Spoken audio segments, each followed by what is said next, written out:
दोस्तों, Lawrence gang से जुड़ी वारदातों की बात करें तो छात्र संगठन सोपू के विक्की मिदुखेड़ा लॉरेंस के बहुत करीब था। लेकिन जब 2021 में विक्की की हत्या हुई, तब लॉरेंस ने इस हत्या में शामिल लोगों को ठिकाने लगाने की साजिश शुरू कर दी। इसके लिए उसने एक लिस्ट बनाई जिसमें उन लोगों के नाम शामिल थे जिन्होंने विक्की के कातिलों की मदद की थी। इसी लिस्ट में सिद्धू मूसेवाला का नाम भी शामिल था। लॉरेंस ने अक्टूबर 2021 में 3 शूटर्स शाहरुख, डैनी और अमन को सिद्धू मूसेवाला के कत्ल के लिए उनके गांव भेजा, लेकिन किसी वजह से वो उसे नहीं मार पाए। इसके बाद दिन आया 29 मई 2022। मशहूर पंजाबी सिंगर सिद्धू मूसेवाला थार में बैठकर चाट खाने के लिए जा रहे थे। ये गाड़ी उनके एक फैन ने दी थी। कुछ दूर चलने के बाद मूसेवाला को लगा कि कोई उनका पीछा कर रहा है, लेकिन उन्होंने ज्यादा ध्यान नहीं दिया। चंद मिनटों में एक गाड़ी ओवरटेक करते हुए सिद्धू के गाड़ी के आगे आ गई।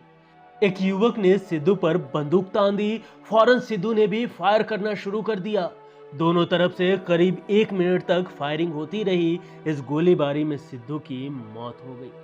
पोस्टमार्टम रिपोर्ट में सिद्धू मूसेवाला के शरीर पर 24 गोलियों के निशान मिले थे। लॉरेंस के साथी गोल्डी बराड़ ने मूसेवाला की हत्या की जिम्मेदारी ली थी। उसने तिहाड़ जेल में बंद लॉरेंस बिश्नोई के साथ मिलकर मूसेवाला की हत्या की पूरी प्लानिंग की और फिर अपने शूटरों के जरिए हत्या को अंजाम दिया। दोस्तों, जनवरी 2023 राजस्थान की राजधानी जयपुर के जी क्लब में पार्टी चल रही थी। रात करीब 11:30 बजे कुछ बदमाश यहां पहुंचे।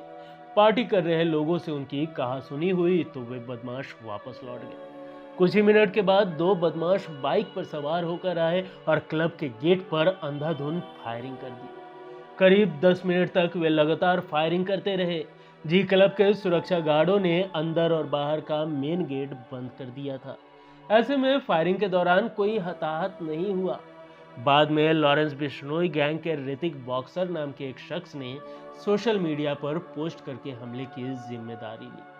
फिर आया 5 दिसंबर 2023। राष्ट्रीय राजपूत करणी सेना के अध्यक्ष सुखदेव गोगामेडी के घर 3 बदमाश घुसे और दनादन गोलियां चलाने लगे। सुखदेव सिंह गोगामेडी को गंभीर हालात में मानसरोवर के एक निजी अस्पताल ले जाया गया, जहां उन्हें मृत घोषित कर दिया गया। इस हमले में एक शूटर की भी जान चली गई थी। लॉरेंस गैंग के रोहित गोदारा ने सोशल मीडिया पर पोस्ट करके हमले की जिम्मेदारी ली।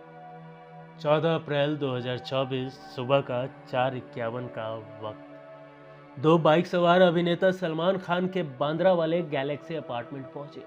दोनों ने 5 राउंड फायरिंग की। इस फायरिंग में एक गोली सलमान के घर की दीवार पर लगी, वहीं एक गोली सलमान के घर पर लगे नेट को चीरती हुई उनके ड्राइंग रूम की दीवार पर लगी। फायरिंग के बाद दोनों शूटर्स अपनी बाइक मौके पर ही छोड़कर फरार हो गए।